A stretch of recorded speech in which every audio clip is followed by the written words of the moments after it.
So then we might move on to the not so hygienic factors and probably more things around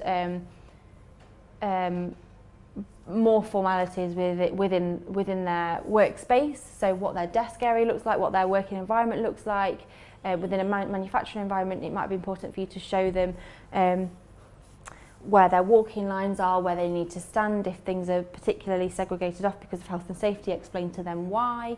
IT, so somebody might need to use a computer every day, and therefore you need to get their IT set up. They might need a work phone, you need to get that set up.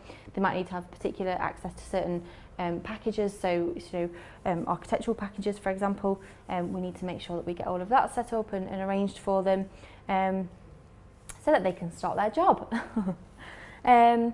Customers, know who the customers are. So clearly, Paige, in your induction, it was important for them to know that, for you to know when you're dealing with customers, this is what I need to do, this is how I need to be.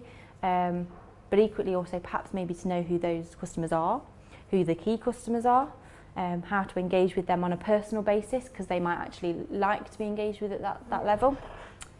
And then also to the team, so to their colleagues, their manager, their key contacts, payroll. They might need to know who supports with payroll, who their IT service desk is, so they can ring up for IT troubleshooting and support. Who they might phone in HR if they've got an HR issue. Just one key point I think is really important to take away, and what we've covered today has been around mainly recruitment, but that just forms part of a package, and we can call that package the trio of R's in HR.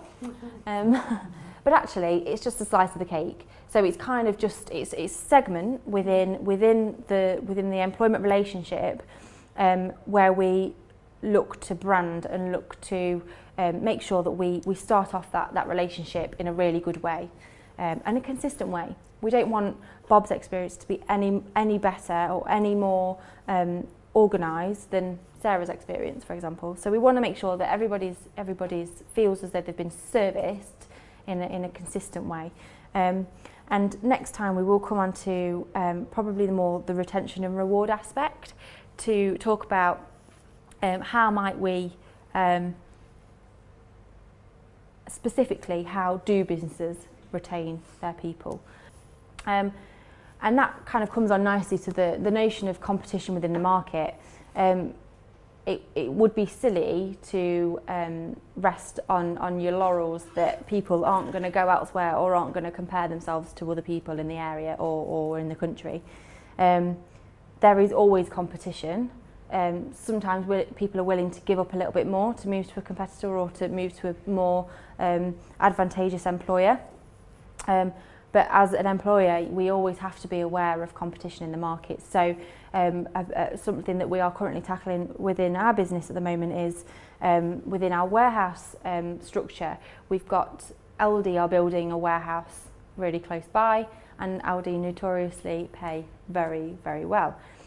However, they do, and this can be our bargaining power, is that they do the type of contracts that they offer aren't quite as appealing as the contracts that we, and the working hours and things that we can accommodate and we can be flexible to. So it's about knowing your competition and getting to know what they're offering and getting to know the detail of that, because essentially that's all we've done is gone and researched, okay, what have Aldi got on offer, and why might some of our people be more interested in that job than they are in ours, and remaining competitive with that. So yes, whilst there's no way on earth we could offer the hourly rates that Aldi could offer for their warehouse staff, we can make it a better place to work in other ways.